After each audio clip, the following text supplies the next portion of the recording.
రాజేంద్ర గారు, మల్కాజ్గిరిలో 2019 ఎలక్షన్ తీసుకుంటే బీజేపీకి గెలిచిన కాంగ్రెస్కి మధ్య 3 లక్షల ఓట్లు తేడా ఉన్నాయి. ఆ 3 లక్షల ఓట్లు మీరు సంపాదించుకొని కాంగ్రెస్ని దాటి ముందుకెళ్ళగలుగుతారా? అసలు ఎప్పుడు కూడా మొన్న వచ్చినాయి కాబట్టి వాళ్ళు రావాలంటే లేదు. ఫర్ ఎగ్జాంపుల్ 2018లో టీఆర్ఎస్ పార్టీ కరీంనగర్లో 4.5 lakhs ఓట్ల మెజార్టీతో గెలిచింది. 2019 4 నెలలు తిరగకముందే ఈ 4.5 లక్షల ఆవిరైపోయి 1,00,000 ఓట్ల మెజార్టీతో మా బండి సంజయ్ గారు గెలిచింది, గుర్తుపెట్టుకోండి. ఇది 2018లో మొత్తం 90 సీట్లు గెలిచింది టీఆర్ఎస్ పార్టీ.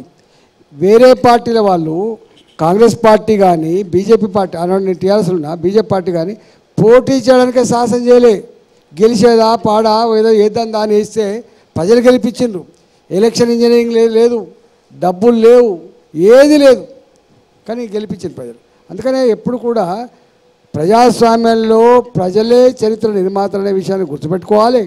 నెంబర్ 2, తాత జాగీర్లాగా ఎప్పుడు గిట్టే ఉంటుంది అనేటువంటి భావన తప్పని నిర్ణయించుకోవాలి. 3వది, ప్రజలకు నచ్చినంత వరకే వాళ్ళు మెస్తారు తప్ప నచ్చకపోతే బండకేసి కొడతారని కూడా గుర్తుపెట్టుకోవాలి. ఇవాళ మీరు అంటారు కదా మొన్నటి ఎన్నికలు, ఇప్పుడు ప్రజలు ఎక్కడికి పోయినా ఈ దఫా ఎన్నికలు మోడీ గారిని మళ్ళీ ప్రధానమంత్రి చేయాలనే ఎన్నికలు. ఈ దఫా భారతీయ జనతా పార్టీకి మా ఓటు, ఇది స్పష్టంగా కనబడుతుంది. మీరు దీనికి ఇదేం రాకెట్ సైన్స్ కాదు, ఇది శోధించేది కూడా అక్కర్లేదు.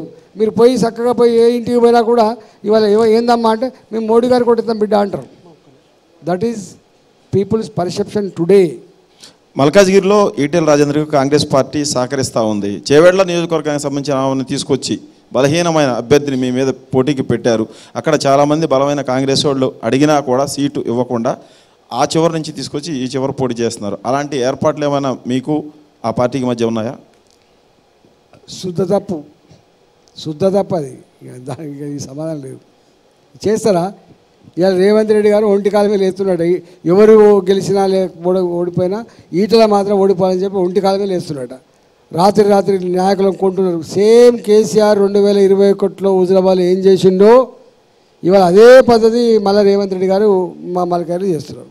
మీ మీద 2 పార్టీలు కూడా డమ్మీలను పెట్టారని చెప్పేసి ఒకరికొకరు ఆరోపిస్తున్నటువంటి పరిస్థితి.